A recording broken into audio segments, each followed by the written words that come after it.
Hello everyone and welcome to my class. Now today I'll be doing the second chapter of class 7th history, that is the new kings and the kingdoms. As I told you in my previous videos that this year in class 7th you'll be covering the medieval history of India, right? So we are basically covering the time period from 700 to 1750. This was a rough time period that is covered in your book this year. So if you see in this chapter the new kings and kingdoms, you will find one map is given in the chapter in the beginning itself, which shows that the emergence of new kings and kingdoms during that time, right? So go through the maps, see the location of different kingdoms there. It is very very very important from exam point of view. So now sorry, let's talk about the emergence of the new dynasties, how the dynasties emerged. When we use word dynasty, we actually mean which ruler belonging to which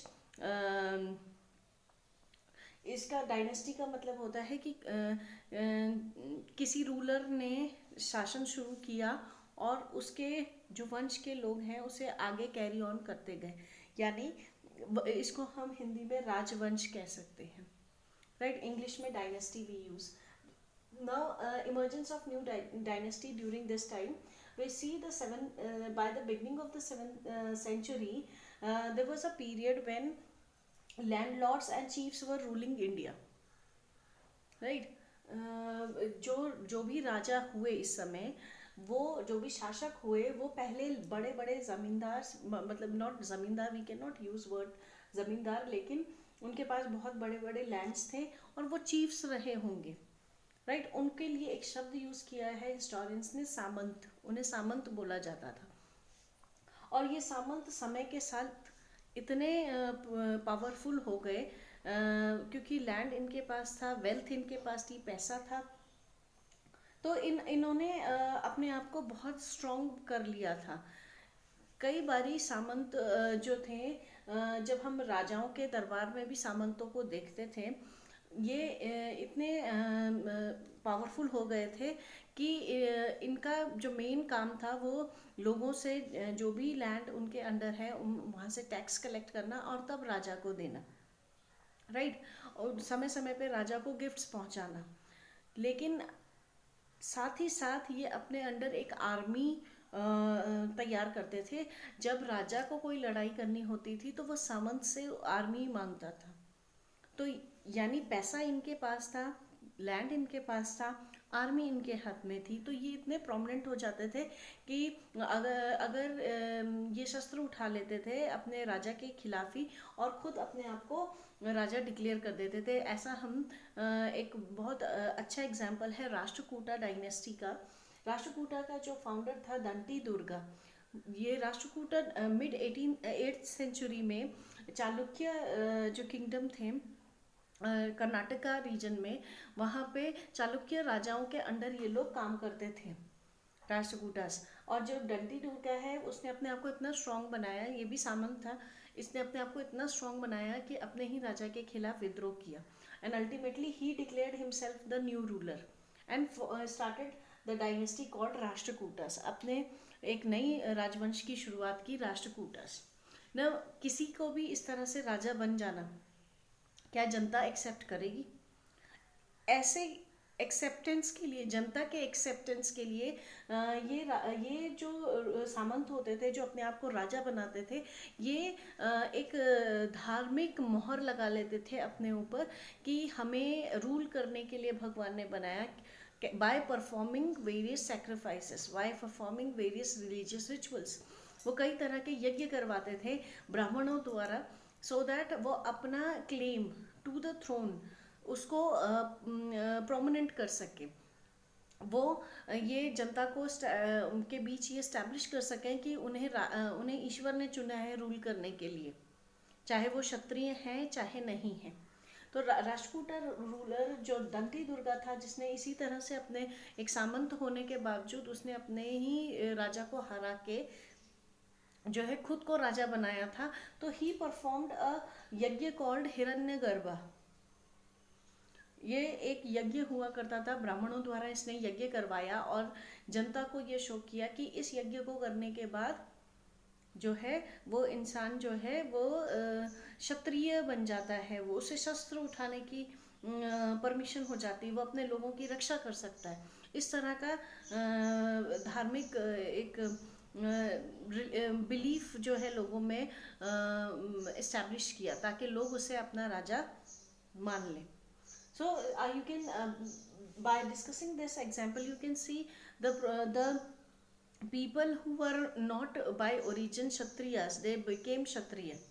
ठीक है. Secondly, the position of Brahmins in the Indian society were very strong because they were the ones, वो किसी का भी भविष्य बना सकते थे, वो किसी में भी किसी को भी राजा बनने में मदद कर सकते थे क्योंकि जनता उनकी बात सुनती थी धर्म के बेसिस पे.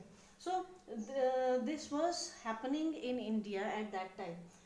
Example of Kadamba Mayur Sharman and Gujjar Pratihara ruler Harichandra is also given in the book, which shows that these are the names of the rulers जो बाय बर्थ क्षत्रिय नहीं थे, लेकिन इन्होंने अपने आप को ये बाय बर्थ ब्राह्मण थे और इन्होंने अपने आप को क्षत्रिय बनाया so that they can rule the kingdoms.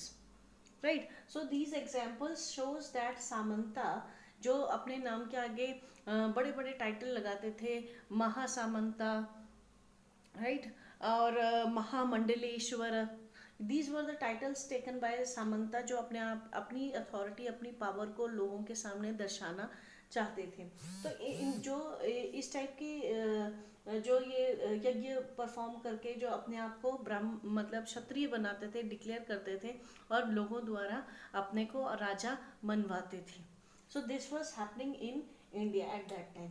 अब एडमिनिस्ट्रेशन कैसे चलता था इस समय? ज़्यादातर जो किंगडम्स थे उसमें एडमिनिस्ट्रेशन कैसा था ना, किंग जो होता था वो सेंट्रल फिगर होता था, उसी के अंडर सारा एडमिनिस्ट्रेशन आता था और किंग अक्सर बड़े बड़े टाइटल्स जो है वो किंग के नाम के आगे लगाए जाते थे, जैसे महाराज, अधिराज, जैसे त्रिभुवन चक्रवर्तिन, इस तरह के बड़े बड़े टाइटल राजा के नाम के आगे लगा के उसकी जो पावर है, उसकी जो प्रेस्टीज है उसे और बढ़ाया जाता था, राइट, ताकि उसका एक इम्पैक्ट जनता पे बना रहे.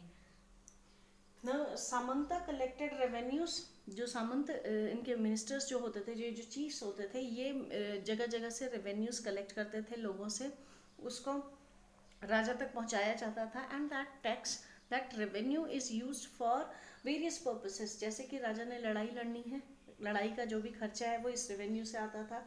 जैसे किंगडम की जो भी मेंटेनेंस है, जो भी देख रेख है, वो इस पैसे को यूटिलाइज किया जाता था. देन टेम्पल कंस्ट्रक्शन, जो रिलीजियस बिल्डिंग से दान देना, मंदिर बनवा देने लोगों के लिए, तो इस तरह के काम जो हैं वो राजा इसी टैक्स या रेवेन्यू कलेक्शन से किया करता था, right.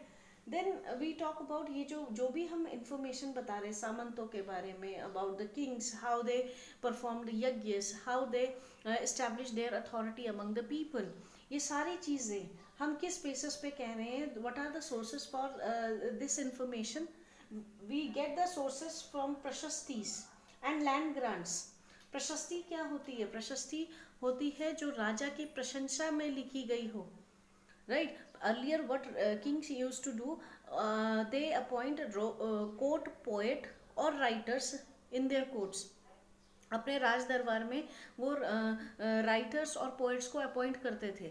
And their main function was to write about the ruler. So प्रशस्ति जो है वो प्रशंसा में, राजा की प्रशंसा में लिखी जाती थी, उसके अचीवमेंट्स, उसने क्या कार्य करवाए, ताकि बढ़ा चढ़ा के राजा के बारे में लिखा जाता था ताकि राजा खुश हो और इनाम मिले, राइट. तो प्रशस्ति में दो the information which is given in प्रशस्तीज are not appropriate in the sense are in exaggerated form. एक बढ़ा चढ़ा के अतिशयोक्ति में लिखा जाता था राजा के लिए, लेकिन फिर भी कई इंफॉर्मेशन है जो प्रशस्ति से हमें मिल जाती है. ऐसा ही एक एग्जाम्पल समुद्रगुप्त प्रशस्ति का, जो समुद्रगुप्त की जो प्रशस्ति है वो आपने लास्ट ईयर पढ़ा होगा. अब बात करते हैं अदर सोर्सेस. तो लैंड ग्रांट्स जो राजा अपने सामंतों को लैंड्स जो है वो दान में दिया करता था, तो उसको हम लैंड ग्रांट्स कहते हैं। और ये सामंत जो थे उस लैंड से जो उन्हें दान में मिलता था रेवेन्यू कलेक्ट करते थे लोगों से, उसे अपने पास एज अ सैलरी रखते थे और उसका एक भाग जो है वो राजा को दिया करते थे एज अ टैक्स, राइट। सो ये लैंड ग्रांट्स जो होती थी इसको कॉपर प्लेट में लिख दिया जाता था, मेटल की प्लेट होती है कॉपर की, उसमें इंस्क्राइब कर दिया जाता था ताकि ये पता चल सके कि किस ब्राह्मण को, किस सामंत को, किसको राजा ने दान दिया है, कितना एरिया दान में मिला है, कौन सा गांव मिला है, गांव के अंदर कौन कौन सी प्रॉपर्टीज उसकी है, गांव में रहने वाले लोग, गांव के पशु पक्षी, गांव का फॉरेस्ट, गांव का, मतलब हर एक छोटी डिटेल उसमें लिखी जाती थी। तो इस तरह की जो कॉपर प्लेट इंस्क्रिप्शंस मिली हैं उससे हमें कई जानकारी मिलती है कि this practice was prevalent in India.